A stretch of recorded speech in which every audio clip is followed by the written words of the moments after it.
We haven't talked much about France and England in medieval Europe, but during the Middle Ages, both those countries went through some important political changes that set them up for future development.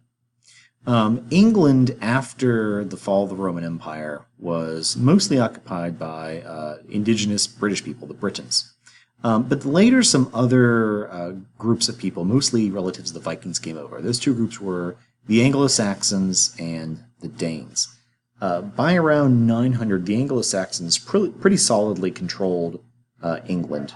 But then they were threatened by the Danes and then another group from northern France or Normandy called the Normans. The leader of the Normans was a guy named William, originally called William the Bastard, but after 1066, the Normans conquer England and he renames himself William the Conqueror. The important thing for England is that from here on out, until we get into the late Middle Ages, the rulers of England are of French descent. They bring a lot of French language and French culture into England, but it kind of ties the politics of England and France together. Because while William is king of England, he also has a lot of holdings still down in Normandy and in what's today France. Another important development was the development of what's called Magna Carta. So you might remember Richard the Lionhearted was one of England's important kings who ruled during the Third Crusade. And most of his reign, actually, he spent out of the country because he was off crusading. While he was away, his brother John ruled as regnant, as sort of substitute king. But John eventually kind of tried to seize complete control of England. And the problem with John is that he was a terrible king. He raised taxes all the time, he went to war with his neighbors and lost constantly. And eventually his nobles kind of got sick of him.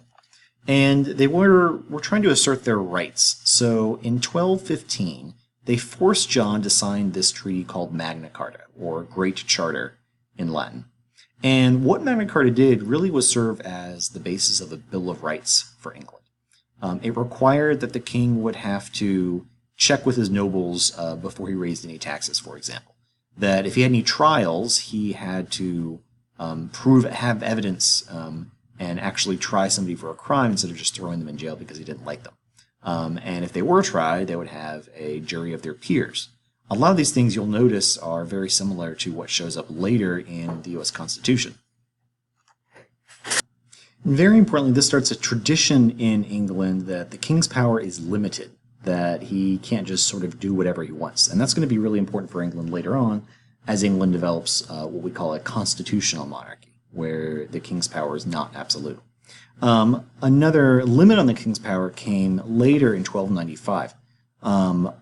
As the nobles continue to sort of exert their authority and tell the king that, hey, you've got to meet with us if you want to do things, one of the kings, Edward, decided to sort of solidify this.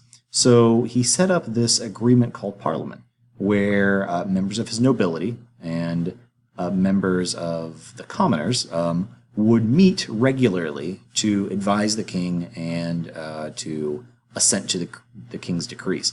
And that system is still in power in England today. You have not only the monarch, the queen, but you also have the upper house, the House of Lords, and the lower house, the House of Commons, in Parliament.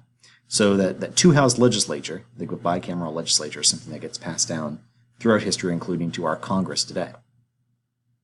Another important place we saw changes was in France.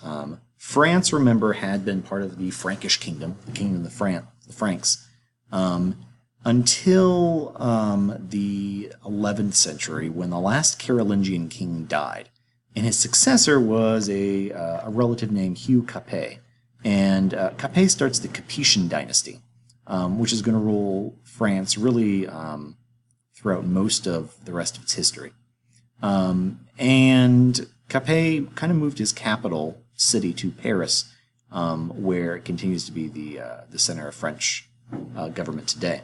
Another later king, Philip II, really started to consolidate his power. France was not really unified at this point. You can see on the map that it was really split up between excuse me, what the king actually controlled and then other lands that he advised and ruled over, but also ecclesiastical or church territory and territory ruled by England. So over the course of his reign, Philip really consolidated the power of the French king. So you start to see the king had more influence. And another king in 1302 established a group called the EstatesGeneral. His idea was sort of like England, is that he would get influence and advice from really the three groups in medieval society: peasants, the clergy, and the nobility. And the EstatesGeneral would advise the king on, taxes and those other things. But one key difference between the EstatesGeneral and Parliament is that the EstatesGeneral only met when the king felt like it. And he wasn't beholden to their decisions. If the EstatesGeneral advised him to do something and he didn't do it, the king was free to ignore their advice. Hey, how you doing?